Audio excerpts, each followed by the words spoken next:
This video is brought to you by Squarespace, the best all-in-one platform for any of your website building needs. Hey guys, it's Celestia, and unfortunately, today's video topic is not my usual content. Today, we have to talk about something that, if it happens, might be the end of my channel, and those of many other creators too. That thing is the passing of Bill C-11, the very controversial thing that YouTube has pretty constantly been talking about lately, and has been actively trying to get creators to talk about too. So since I don't particularly want my channel to die, I'm going to, even if the amount of awareness I'm actually able to spread is pretty minimal, because I pretty much have to try as a Canadian content creator. That in mind, today I'm going to be discussing what Bill C-11 is and why it's about to affect not just my channel, but all Canadian channels, not to mention all viewers. If it's allowed to pass, all the content you see on YouTube will change, and that's why myself and so many others are desperate to stop it. But before I get into that, let me take a moment to thank today's sponsor, Squarespace.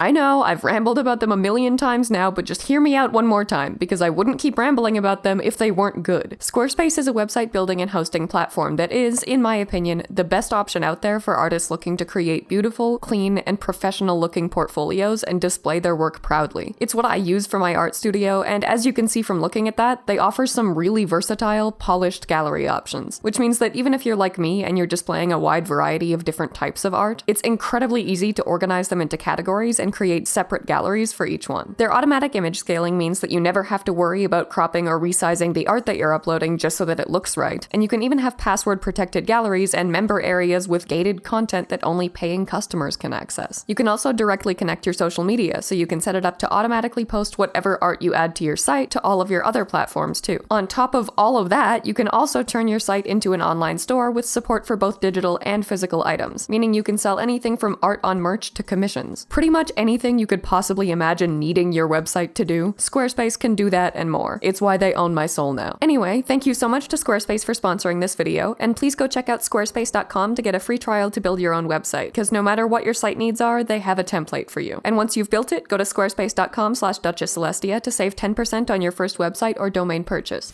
So all that out of the way, let's talk about Bill C-11. If you've been watching YouTube without ad block on lately, you've probably seen YouTube's own sponsored ad campaign called Keep YouTube Yours, encouraging both creators and viewers to speak up and fight against the bill before it becomes a law. But unless you actually click the links in those ads and read the big explanation that they lead to, you probably don't have a lot more information than it's a bad thing and might negatively impact videos. So let me explain a little more about why it's bad and how it'll impact videos. If you don't know what a bill is, I don't know, go watch Schoolhouse Rock or something. A vast oversimplification for the sake of ensuring basic understanding is that it's a proposed law that isn't a law yet, but will become one if it's approved. In Canada, it has to be approved by both the House of Commons and then the Senate. Bill C-11, also referred to as the Online Streaming Act, was proposed earlier this year, and it seeks to update, expand, and amend Canada's current Broadcasting Act. On paper, what those changes are supposed to do is ensure that Canadian content is adequately supported and promoted. Those in favor of it claim that the intention is to more effectively support the creation, promotion, and discoverability of Canadian content, which does sound like a good thing. But they're suggesting that to do so, we should give the CRTC, or the Canadian Radio, Television, and Telecommunications Commission, which I am not saying again, a shit ton more power, basically leaving it up to them to have the final say on how any Canadian-made content is presented to Canadian viewers online. Which means a lot of things, very few of which are good. So bear with my rambling ass here while I try to explain all of the problems with it. First of all, should the bill be passed, it would allow the CRTC to promote Canadian-made content much more heavily to Canadians than all other content. And okay, this might be a hot take that I'll get called an unpatriotic asshole for, but even just based on that alone, I take issue with this bill. As a Canadian, I don't care if the content I'm consuming is made by another Canadian. If I like a thing, I like it because of what it is, not the nationality of the person who made it. I'm sure there are a lot of much more patriotic Canadians out there than me that would probably strongly disagree, but in my personal opinion, I don't want Canadian content pushed to me more than other content because I don't care if it's Canadian. I care if it's similar to the other content I enjoy, which is why I trust the algorithms of the platforms that I consume that content on to suggest it to me, not the Canadian government. Now, in fairness, there is a little more to that makes it vaguely more compelling, because their goal is also partially to maintain jobs for Canadians in media. Basically, in order for the CRTC to promote Canadian-made content under Bill C-11, that content has to meet their standards for being Canadian enough. CanCon, or Canadian content, which is what this bill would be prioritizing promoting, has to meet certain criteria established by the CRTC in order to be certified, using a point system system that literally determines how Canadian it is. There's something really funny about that to me, but moving on. These requirements are as follows. The producer must be Canadian and is responsible for monitoring and making decisions pertaining to the program. The production earns a minimum of 6 out of 10 points based on the key creative functions that are performed by Canadians, at least one of either the director or screenwriter positions, and at least one of the 2 lead performers must be Canadian. And a minimum of 75% of program expenses and 75% of post-production expenses are paid for services provided by Canadians or Canadian companies. Basically, the goal of establishing these standards is to make sure that companies are adequately incentivized to employ Canadian citizens in their projects, which secures more Canadian jobs throughout media even when outsourcing may have otherwise been cheaper, and even when modern media is so majorly dominated by American talent. And in that regard, I completely understand that that aspect of the bill's intentions are good. And you don't have to be uber patriotic or wanting to see only Canadian content out of sheer love for the good old maple leaf to see value in it, because it's also about maintaining equal employment opportunities for Canadians in a market that may not otherwise allow for it. That said, it's one thing to make Canadian cable TV companies prioritize TV shows that qualify as CanCon, or even to force Netflix to promote more CanCon shows and movies to Canadians. It's another thing entirely for the Canadian government to try to force YouTube to promote Canadian content over other content, and to force Canadian content creators to meet CanCon certification requirements, which is shitty for 2 primary reasons. One, people like me who are just individual Canadian creators running their channels alone should not have to meet government requirements to be certified as Canadian enough to be promoted. We are not people who would stand to benefit from this bill because there is literally no benefit to the government being able to police all Canadian creators' content as if their channels are proper businesses to the same degree as they police major broadcasting companies' content. If I want to post a video where I ramble about anime art for 25 minutes, I shouldn't have to prove to the government that the vast majority of the things I used for that video were made or provided by Canadians, nor should they have to be at all. I don't use Canadian-made background music, or a Canadian-made microphone, or a Canadian-made editing program, or feature exclusively Canadian collaborators. And I'm not a business or a media broadcasting company, so why should I have to? I'm just one person trying to make content I love, and I don't want to have to comply with government regulations for every single video I post just to have it not suppressed. It doesn't benefit anyone in terms of maintaining Canadian jobs either, because this criteria only protects jobs in the specific circumstances met by huge media broadcasting companies, which are already held to them now, without this bill, by the current Broadcasting Act. Individual creators don't always have the resources to meet all of these requirements either, and are effectively being forced to unfairly compete with all of those media giants that do, meaning that the content produced by those media giants would then be unfairly prioritized over the content produced by small creators. Now, based on the bill's verbiage and the statements made by those proposing and supporting it, it isn't intended to be used against small creators. In fact, the government claims explicitly that this bill is not intended to regulate user-generated content, that being content created by a user of a social media platform and not that of a production company. They claim that the intention is only to regulate the promotion and certification of content made by production companies, not anything made by individual creators. That said, they also made absolutely no distinction between amateur production and professional production, and because of the nature of YouTube itself, that's a problem. YouTube is a platform where professional music videos are hosted, and you can buy and rent professionally produced movies and TV shows. But it's also a platform where I can post a video about my slow descent into madness because I realized every Denny's restaurant is a liminal space, and you can watch it, or not watch it, if you value your own time at all whatsoever. The point is that professional content is broadcasted and promoted alongside amateur content on YouTube, and if the bill intends to regulate the professional side but makes no distinction as to what actually constitutes the definition of professional, then user-generated content could very well fall victim to that regulation anyway. YouTube themselves have also pointed out that while the government claims user-generated content won't be affected, the chair of the CRTC actually confirmed that user-generated content is still in the text of the bill, which means they're basically just telling us, we have the power to regulate user-generated content if this passes. We're just saying we won't and telling you to take our word for it. And I don't know about you guys, but I don't love the idea of just taking the government's word for stuff. All of that aside, we still haven't even gotten into the second reason this bill is bad, which in my opinion is even more important, because everything I've said so far is really only bad for Canadian creators. So it's a thing that sucks for me, but you guys might not really care because it doesn't really affect you. But the second reason does affect all viewers on YouTube, Canadian or not, and it's that the YouTube algorithm punishes content that is pushed to viewers but not clicked. Why is that bad? It's not. I bitch about the algorithm my fair share, but it is pretty effective. The problem isn't the algorithm here, it's how this bill is going to royally screw it up. So basically, YouTube recommends you a very carefully curated selection of videos based on the content content that you normally watch and engage positively with, suggesting you stuff that it thinks you'll like based on what it thinks you've liked so far. If it suggests you a video and you go long enough without clicking it, it stops suggesting you that video, and eventually all or most content from that channel. If a video is suggested to a lot of people that don't end up engaging with it, the algorithm does not pick up that video, leading YouTube to suggest it to far less viewers than it otherwise would have. It's a very delicate balance that YouTube has spent a very long time developing and maintaining, and while it is flawed at times and certainly not perfect, it does its job. But if Bill C-11 is passed, the CRTC will have the power to completely change that algorithm. They'll have the ability to override that delicate algorithmic balance and say, don't suggest what the viewer wants to see, suggest Canadian content. And to what extent they'll be able to do so, we don't know. We don't know if they'll say, here's 2 videos talking about the same thing, a topic that that viewer is already interested in, so promote the one that's Canadian made rather than the one that isn't. Or if they'll say, that viewer likes gaming content, recommend them this completely unrelated video about cats because a Canadian made it. We have no idea how much control they'll choose to exert or how much they'll screw up the algorithm as a result. But the bottom line is that in this case, any change is bad change. Now, you might be thinking, you said this affects all viewers, but doesn't that just affect Canadian viewers? Well, technically, yes. Technically, the CRTC will only be able to regulate the algorithm of Canadian viewers. But if the CRTC decides to recommend a video that's completely irrelevant to a significant number of viewers because it isn't the kind of content they normally watch, but was made by a Canadian, that video will be clicked significantly less often than it would be if it were recommended to its normal audience, leading the algorithm to think that it's tanking and decide to not recommend it to anyone. This means that if the CRTC sends a bunch of Canadian viewers who like makeup tutorials, a bunch of dark web deep dives made by Canadians, not only will Canadian viewers not get the content they actually want to see, but those dark web deep dives will be suppressed in the algorithm just because they were pushed to a target audience that wasn't theirs. So basically, if a bunch of Canadian viewers have their algorithms completely screwed up and get recommended content they won't like just because it's CanCon, that means that viewers all around the world will not have those videos recommended to them either, just because those original Canadian viewers absolutely demolished them in the algorithm by no fault of their own. So because the algorithm is global, Canadian government regulation will have global consequences. And it's not just that either. Other creators and commenters alike have brought up the very valid point that if Canada is able to pass this bill, what's stopping other countries from following suit and doing the same? What's stopping every country from then promoting their own citizens' content over all other content, effectively policing what people are able to see online based on the nationality of the creator that made it and the viewer seeing it? It sets a very dangerous precedent, and there's just absolutely no justification for it being allowed to happen. Personally, I don't want the bill to pass at all. I think our current Broadcasting Act does what it needs to do in terms of protecting Canadian jobs in media, and that all these amendments will serve to accomplish is give big broadcasting companies that already have the monopoly here more of an advantage over small Canadian creators that will then be forced to compete with them. I don't think there's any benefit to this bill being passed for anyone but those companies. But even in the worst case scenario that this bill is passed, I am desperate to at least see user-generated content be removed from the list of content that will be subject to government regulation under it, and I and many others want that in writing, not just empty promises. Unfortunately though, the bill has already been passed by the House of Commons, which means that it has now been sent to the Senate for discussion and final approval. It's still being discussed at the time of my writing this, which means there's still time to stop it from being finalized and approved, but we need to fight to make that happen. That's why YouTube themselves are running this ad campaign and begging creators to talk about it on their channels, because while this obviously won't be the death of YouTube, it could absolutely be the death of small Canadian channels like mine, and could also absolutely be the beginning of a domino effect of government regulation of user-generated content online. So what can you do? Well, if you're Canadian, talk to your MP, send an email, reach out to as many elected officials as you can, and be as loud as you can be. That's what I'm doing. If you're not Canadian, and I mean even if you are, do this too. Sign the open media petition linked in the description, and also linked in that massive YouTube ad campaign. Share videos like this and others discussing Bill C-11 online, and spread the word about the massive harm that it has the potential to do. Digital First Canada, linked in the description as well, has an automated system where you can send a pre-made letter that you can adjust as needed directly to the best suited officials to your complaint, depending on who you are. The options being a Canadian content creator, a Canadian citizen, or a global citizen. Please send those letters. Please help us fight this, because eventually, if it passes, it won't just affect small Canadian creators like me, but everyone on YouTube. Personally, I'm genuinely considering moving to the UK or Europe if it's passed, just to try to save my channel and my career. Although I will admit that that decision would also be partially motivated by the pursuit of actual healthcare. Still, the fact that moving to another country is something a lot of Canadian creators creators are genuinely considering because of this is deeply upsetting, and that's why I'm making this video. Don't worry though, I'll be back to my usual content after this. It was just an important channel update that I felt like I really had to make, all considered. So if you watched it anyway, despite the fact that it's not my normal art commentary, I appreciate it, and I'll be back to that next week. All that said, thank you guys for watching, and I hope you enjoyed today's video, or at least found it informative. Special thank you as always to channel members Cafe Soleil, Joseph Solomon, Unknown Code, Abyss Reborn, and Lotus Dreams Art, as well as patrons Batman, Kyle Lowe, Blue Swanson, This Is Totally My Name, Unity, Cora Fear, Jamisha Walker, Shirome Artiste, Elengchi, Soul Crystal, Kim Yu Yen, Stony Cobra 13, Shamil Sheep, Crazy Hussar, and Gen Tong for their support, and I'll see you in the next one.